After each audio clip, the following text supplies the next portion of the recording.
Hello, everybody, and welcome back to Excel 10 Minute Leaders Live. My name is Graham Brown, sharing with you insights into the lives, the stories of leaders around the world in technology, business, and society. Joined today from Kansas, I believe, Jarie Bolander. I'm in San Francisco now, not Kansas, I know I but ruined your personal brand there by saying the entrepreneur in Kansas. yeah, there That's right. It's a bit are. of a story. Yeah, they're there. They're Can there. we give them the short form story then, just so they know we were talking off air? Why we came up Sure, with Canvas? All right, go sure, on. sure. So my first name is Jari, and Graham said, "Well, where's that from?" And I go, "Well, there's a long story and a short story." And he's like, "Well, give me the short story." And I said, "Well, it's made up." And he's like, "Well, made up." Well, Bolander, that must be like Dutch or something. And I'm like, "No, that's Farm Boy, Kansas." Not tech entrepreneur. Not tech entrepreneur, but I do live in San Francisco, California. So I am at the tech center of the galaxy or universe or whatever, or at least we like to think so. But All right. love to be Okay, here. cool. All right. We put the record straight. Thank you, Joey. I love it. I love it. That was a good start. All right. Well, let's get the formalities out of the way. Your business card, what does it say on it?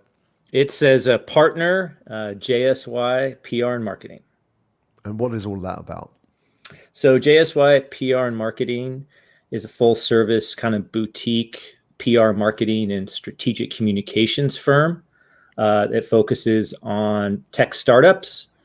And like all good stories, I do this sort of work because I met a girl. And just so happens that girl was a publicist for professional athletes. We fell in love, we got married. And a little over a year after we got married, she got leukemia. And long story short, about 4.5 years ago, she actually died of leukemia. And during the time where we were going through that, I had to run her business because she literally couldn't. When you have leukemia, you don't have an immune system. So she said, "You better buck up, buddy. You're going to be a PR maven. You got it. It's on you." So I put my digital health startup kind of on the back burner and became both her full-time caregiver and the main partner at our firm, which I still run today. And turns out I'm pretty good at it. So I thank myself every day for the gift that her name was Jane gave me and remember her every day. But also I'm just extremely humbled and extremely honored to be doing what I'm doing. And there's just a lot that you can imagine when you lose a spouse, how that affects you. And it's one of those things where I just hope I continue on her legacy. Not only that, but also tell better stories, help people out. And, life has its ups and downs, and it's how you handle those, I think, is how I ultimately want to be judged. So there you Yeah. go. There you go. Well, it's a good way to honor the legacy by keeping that story going and doing your best with the skills that you have. And, For sure. you are in the PR business and for tech startups as well. You're a tech startup entrepreneur yourself. Yes. You've Yes, had a I few. am. I have a few. So, I've been at six, seven. I lose track of how many. When I met Jane, I was at one called Lab Sensor Solutions, which would track the temperature and location of perishable medical supplies so they won't spoil, which is pretty good to do, And been just really it's hard to explain, like, being the entrepreneur. I mean, I'm sure you being an entrepreneur, and you also, I've seen a lot of your stuff and a lot of your videos about storytelling and the power of telling a narrative and how important it is for companies to do that. I think you and I both agree that the best story wins. Doesn't really matter what the technology is. And as time went on, I'm like, well, I could build all this cool stuff, but really the thing that I thought was the hardest part was, how do I get someone to actually buy this stuff? And that, to me, through Jane and through what I do now, was, well, you got to tell a story. And honestly, the best story wins. So go figure it out. And that was kind of the impetus of it all. I heard Richard Branson say that entrepreneurs fundamentally are storytellers. That's what they do. And I 100% imagine whether agree. you've been doing that for a big part of your career for your startups, and now you're doing it for other startups. Typically, startup founders struggle, especially if they're in tech, don't they? What do you find? What if people, when you talk about storytelling to a startup founder, what do they tend to get wrong about that? What do they tend to misunderstand about storytelling? Do they think it's once upon a time, those kind of things? And well, how do you put them straight? Yeah, so one of the things is they don't understand the structure of story. They don't understand like Mm, the three parts. There's a beginning, a middle, and an end. And I think in some of the work that you've done, there's the past, the present, and the future. mm, And I was watching one of your videos about how you dissected Steve Jobs going in front of the Cupertino Council, to like, this is how I'm going to tell the story about why we need our new thing. And I remember back in the day, because I live here, like this was a big deal. And to your point about he is the most high-tech CEO on the planet, yet he has clear, concise, and compelling speech. It's mm, not buzzword bingo. It's anecdotal. It's story. It really hits at the heart and the emotion of what he's trying to get across. And every time I talk to a tech founder or the tech team, without fail, they always focus on this is what my cool gadget does, not how does this cool gadget make me feel. And they're like, well, it's technology. You can't feel anything mm, for technology. And I'm like, oh, no. Oh, no, no, no, no, no.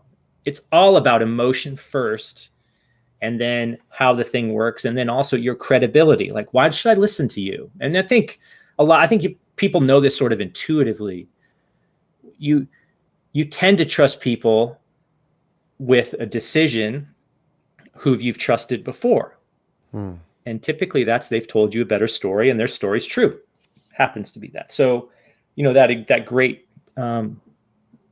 Steve Jobs example was very powerful, yet simple, clear, concise, compelling, and nothing to do with tech. Hmm. And so I try to say, let's not talk about the tech. No one cares about your technology. They don't. Hmm. And that's hard to do, especially because they've spent the better part of their, I don't know, Their years, life. Yeah. sometimes decades, like this cool fancy gadget. And I come in and say, it's stupid. Who cares? they don't Reality really like check. that. Yeah, that check, like, Who is ooh, this guy? yeah, I'm not going to get that But gig. isn't a big part of that?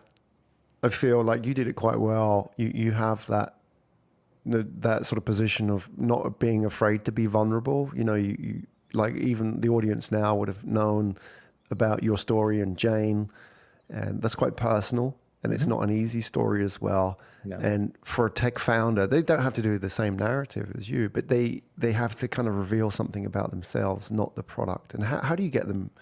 What's your superpower in that? How do you get people around to say, okay, you've got to make this more about, you've got to bring you into the picture. And no, I want to talk about my widget.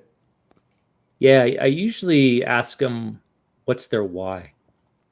What's the internal thing that drives them when all the fame, fortune, and prestige goes away? The dark night of the soul. I think you talk a lot about the hero's journey, right? Joseph Campbell and that whole kind of monomyth framework, which is a very powerful thing to think about because all founders go on a hero's journey, whether they like it or not, right? They're in the ordinary world, beat bopping along, and then all of a sudden there's some disruption. That's disruption is they see something in the marketplace, they're frustrated with something, and then they go on the adventure, right? They go off to seek the gold and slay the dragon, right? And the ones that make it back are the ones that have the gold and the gifts and give it to the world. They go to their society. Everyone says, yeah, you're great. It's the same construct. I need to know who you are. I need to know why I need to trust you that what you're building is something that I actually want to pay attention to. And the tech founders that do this really well understand that first and foremost, we're talking about relationships with people, and we're talking about a personality that you don't have to be over the top. I mean, again, you don't have to be all these like Steve Jobs or Richard Branson or Elon Musk, or like it's not about the over the top, almost caricature CEO, right? like, who are you? And a lot of times it's hard to pull that out of them, because typically they're technical. And so their technical prowess has gotten them a long way. And then I come in and say, well, tell me who you are. And they think, what are you, some granola eating, hippie from, smoking some reefer, like trying to figure out how to like align your chakras and stuff. And I'm like, no, this matters, because the reason it matters is your essence of who you are as a founder will be in your company. But more importantly, I need to communicate that vision to the world and to your employees so that it will spread, because it's not about your technology. It's about why you built it. What use is it? How do you feel? How's it going to make people feel? So yeah, try to make them a little vulnerable.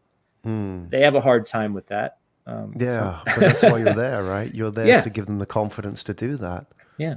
And to bring that story out, because ultimately that's what people resonate with.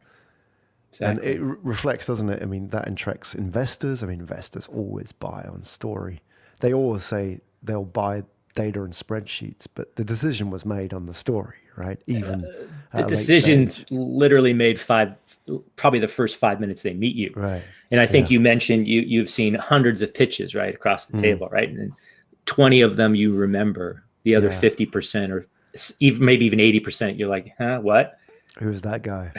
Right? Yeah. But the reason you remember them probably has nothing to do with the technology. It's like, wow, this person's interesting and told the story that I remembered. And that's what I try to tell them.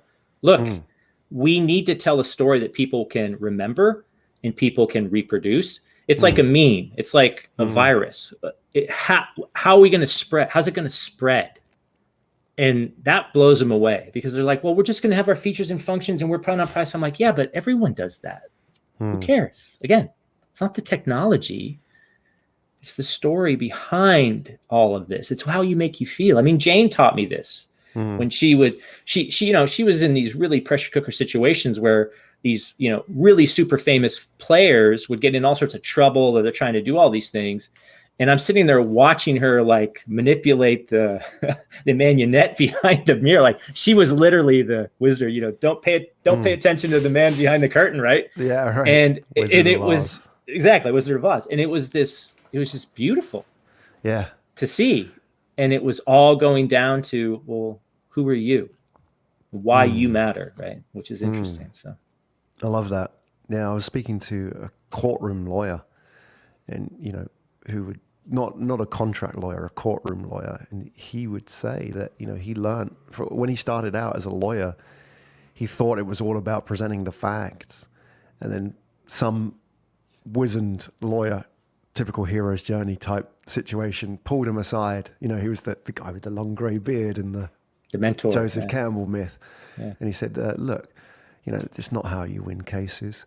He says, you've got to tell them the better story. That was exactly it. And then once he took on board that knowledge, he completely changed how he did his presentations, and he started winning cases. And I think about, wow, those are startup founders there, right? Here's my widget. It's the best widget, and it's the fastest widget out there. But nobody resonates with that.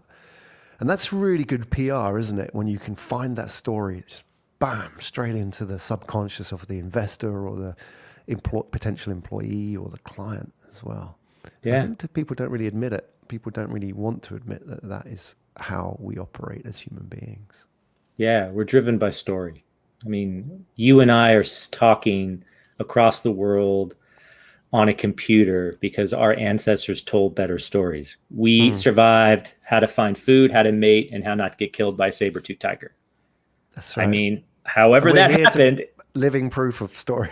we're literally living proof that it works, and no one can debate that. All these fads in digital marketing, social media, all of that, it's all fad. It's fundamentally, we're driven by story. We're driven by people we trust. And Aristotle 2,000 years ago set it all up, right? It was his rhetoric, right? It was the ethos, the pathos, and the logos. Pathos being emotion, logos being logic, ethos being credibility or your bona fides, right? It's not going to change. We may package it differently.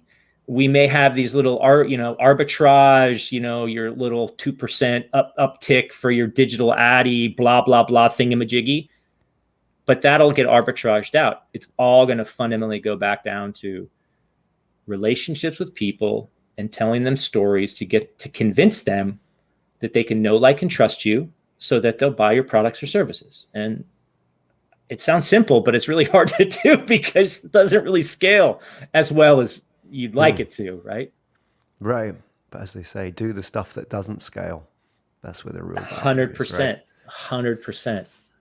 Jarie Bolander, everybody. We could do 3 hours Joe Rogan style on this, but this is 10-minute Leaders Live. We've got well over 10 minutes. So let's tell them how they can find out more about you. I'm sure people who are listening would be interested to find out and connect with you. Where do they go? Yeah, appreciate that. So I have a podcast called The Entrepreneur Ethos. It's at theentrepreneurethos.com. That's how, I talk about all these entrepreneurs and storytelling and stuff. Also, there's The Firm, which is jsypr.com. I'm on Twitter and on LinkedIn. I've got a unique name, so you could probably find me. Yeah. But and it's this has been great to talk to you. I really appreciate what you're doing with this this platform and this venue and telling stories and having these conversations. Because again, one of my jobs is to educate and inspire the next generation of entrepreneurs. And boy, you're really doing a great job at that. So I really appreciate that. And thanks to everyone for listening and viewing. Thank you. Jarie Bolander, everybody.